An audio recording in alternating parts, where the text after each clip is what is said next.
What's up, fam? So today we're going to talk about Rise of Skywalker and how it's absolutely the worst Star Wars film out of the original nine. At one point, I was going to put the Clone War. It became that which is the worst film.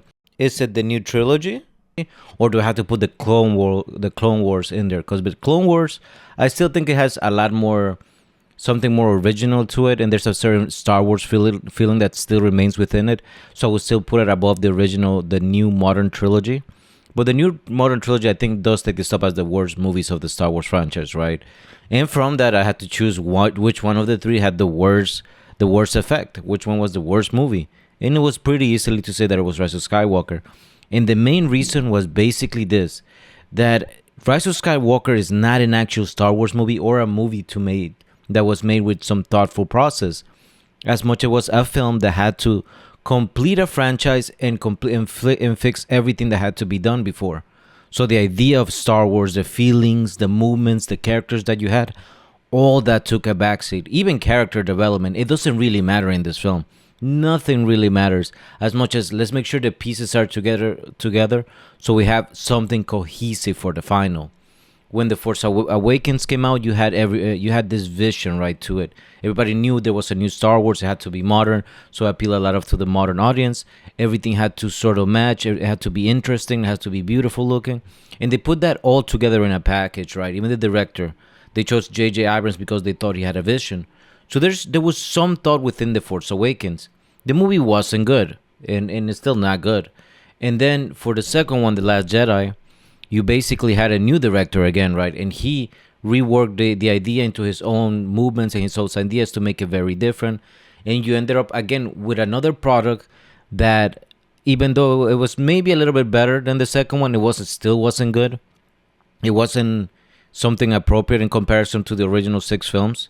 It was all over the place. It was confusing. It was messy. It was distorted. There was ideas that were bouncing all over the place. I thought there was some element of originality within that film that elevated it. The Last Jedi. I still believe the originality in some aspects of it was interesting. And for that, I do elevate it a little bit more than the other ones. But overall, because everything was sort of weirdly connected, there were some ideas that were thrown in there for no reason or just kind of made it boring. I still think it suffers quite a lot. So ultimately, we ended up with Rise of Skywalker. Something that had to look back at all those points of data and something make sense of them.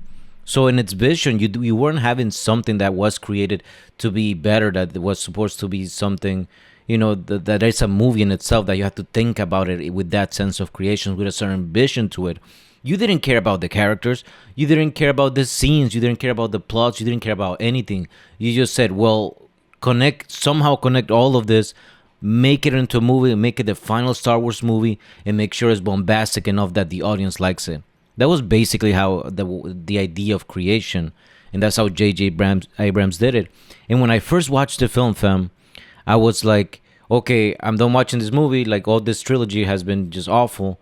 And but I do feel like J.J. Abrams and everybody involved in Rise of Skywalker deserve prison time for what they did to Star Wars, because it really took away all the soul out of it and turned it into pieces that you're just putting together to make you feel something, right? Maybe in this sequence we kill Chewie, right? At one point there's the sequence where Chewbacca almost dies, right? You believe that Chewbacca has died.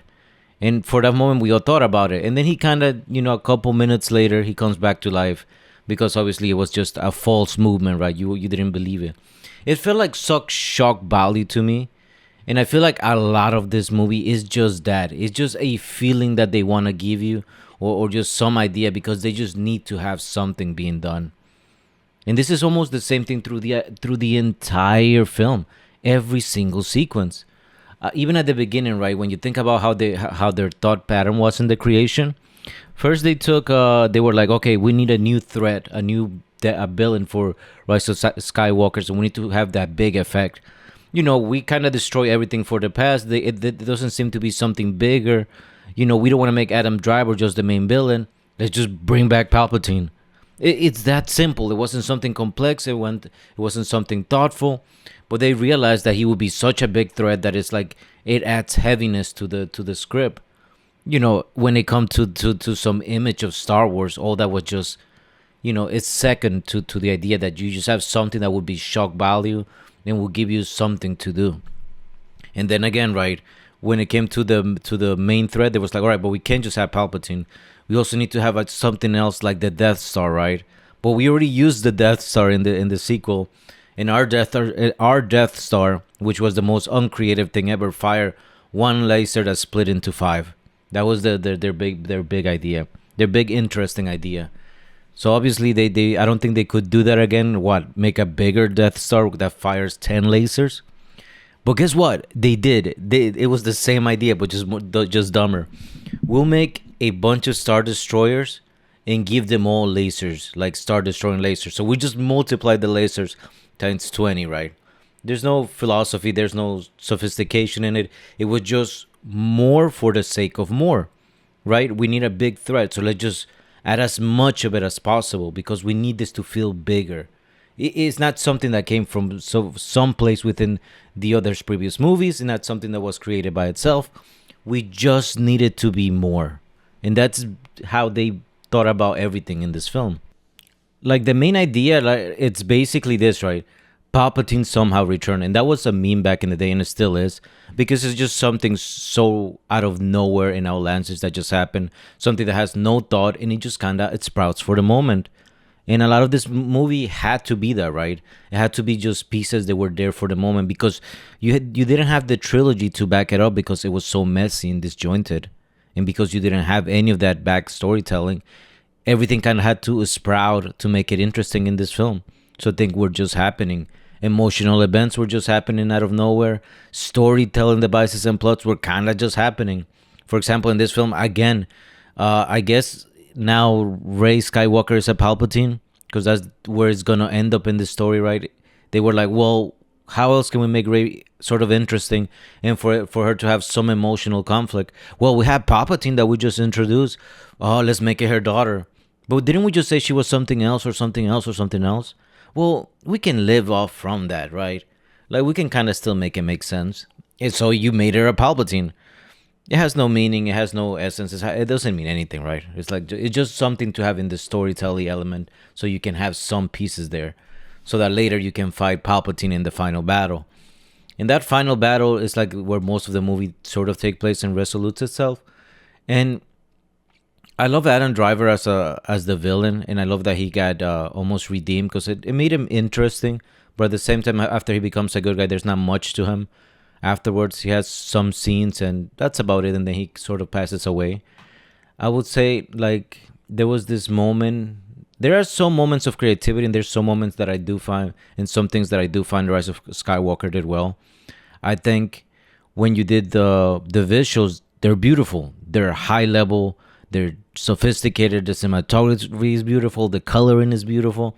There's some moments. There's some set pieces that are just outstanding. Some of them are atrocious, I will say as well. But a lot of the look of it was really really beautiful. It just saddened that when you put the storytelling on top of that beautifulness, it kind of makes it like it really takes away everything that it could have been like deeply. The storytelling is pretty much atrocious in this film, and a lot of the character just exists to say whatever is necessary for the sequence. Once you get to like the last part of the film, I think is where for me everything kind of died in Star Wars. The third and final act really just takes away for me a lot of Star Wars. It makes it be like, well, I don't care about things anymore, right? Because this is the sort of universe, this Star Wars universe where anything can happen now, and I think all the Disney movies are sort of like this nowadays, where there's no Star Wars feeling like we had before. Like if you look at something like Revenge of the Sith, right? In Revenge of the Sith, at no point can Luke Skywalker just launch a Kamehameha, right? Or launch a wave of energy from his hand, or fly around in the sky like he's Neo fighting Smith, or something, or be a Naruto character. We understand that he has to exist within a certain fiction of the world. I don't think that means anything in the new Star Wars films. I think is everything basically it's sort of like Avengers, sort of Disney. So you can do anything you want with it without any thought of the feeling that you used to have for Star Wars, or the essence of it, right? It doesn't really matter what you do anymore with Star Wars. That's why I've lost complete interest in it. Like at one point the Force could be something like this. Next point the Force could be something about that comes from an alien, or the force could be something about this. Anything could be anything because they're just making it up. There's no clear path to anything that exists. And with Rise of Skywalker's, that third act basically told me that. At one point, right, guess what? You had Palpatine shooting lasers from his hands, destroying entire armadas of spaceships. What are we doing? Who in their mind would have thought that that was something to have in a film? But you know what was their thought process? A lot, a lot over nothing. Just make it as visually stunning, make it as big as possible, and make it as gigantic. So that when people walk out of the theater, they say, "Oh, you saw what happened? It was so big." But there was no feeling to it. There was no emotion. There was no soul, and it was something so dumb. But guess what? We just needed to have a lot more. There was one sequence that I still believe is one of the best sequences out of this whole thing. Was when all the ships arrive with Lando, right? They come to the rescue, but there's many of us. The quote was perfect. Poe, everything was very good at that point when that scene happened, right?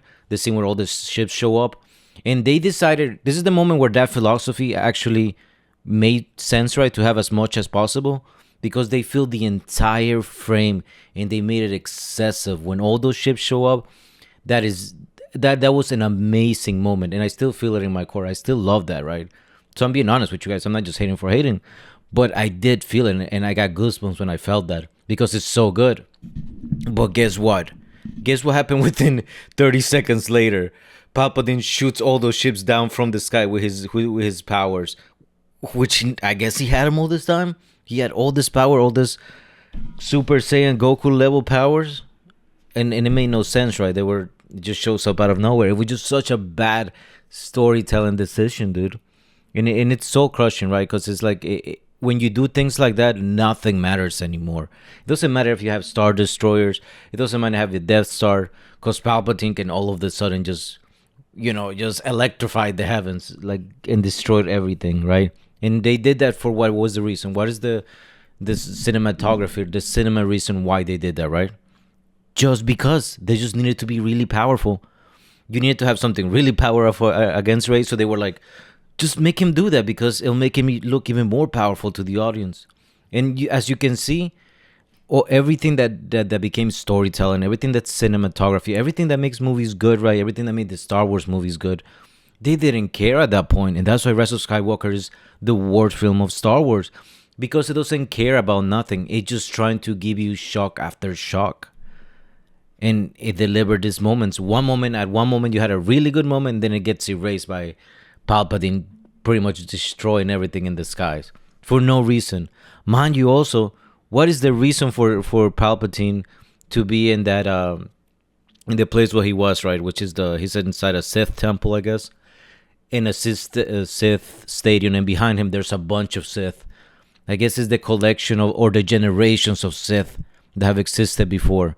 So they somehow, maybe it's just their soul is alive, right? Like a Force ghost.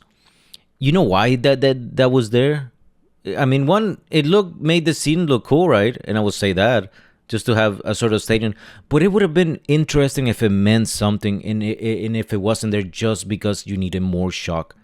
You needed, oh my God, you arrive here and all the Sith are there. It had no story whatsoever to carry it. It was never built up. It had no movement to it. There was nothing. They just put it there because they understood that it was going to make the scene look bigger and more powerful, and some ideas, right? There was no context.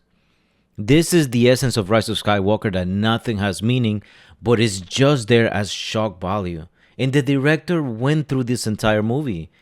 He is the one that decides all the pieces that come into play, or in the story elements that take place. And at the end, we have the final battle with Rey Skywalker and Palpatine, which makes zero sense, bro. Like, Rey Skywalker kind of kills off Palpatine by reflecting his energy back to him, that turns him into dust, because she's that powerful. Like Rey herself, right, is one of those characters that has... they try to make her into a Luke Skywalker, but she has nothing of Luke Skywalker because she just doesn't have the humbleness of Luke Skywalker. What they should have done, they should have cut her arm off, or her leg, or something. The fact that she never suffered anything and life was kind of good for her, it's kind of boring. You just made her excessively strong for no reason. If you look at her and you compare her to any other character in the series, she is as powerful as the most powerful thing in existence. She can heal people out of nowhere. She can teleport lightsabers behind her. She can jump over um, entire spaceships out of nowhere. She can fight everybody as the best as possible with barely any training. Basically, nothing matters for her because she's just supposed to be that, right? She's just supposed to be something that's really strong and going through the motions of the storytelling. I don't hate her or anything like that, right? I don't think she's a terrible character because I like her. I like how she is her actress. She has a very beautiful presence to herself, and even in the way she speaks. I just wish the storytelling would have given her more and things that are more interesting. I do love the interaction that she always had with Adam Driver. I thought that was amazing. That was I really like that side of all of this and how they both ended together would have been a lot nicer. To be honest, both of them should have survived, but I guess that's not what happened. Um, but yeah, ultimately, this film is just it's bad because it doesn't care about anything. It just wants to do things. Is it a bad film? I wouldn't say it's bad. It's sort of watchable, but when you put it in the context of being a Star Wars film, you're like kind of disappointed. Like as I was going through, I was just like, I know I'm watching this, but I know this is gonna disappoint me later. Every aspect of it.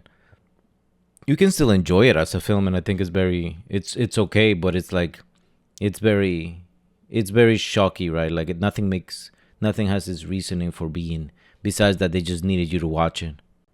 You know what? I also just to say the final thing when it comes to Star Wars, the Star Wars has one idea that's very strong, and it's the idea of Star Wars.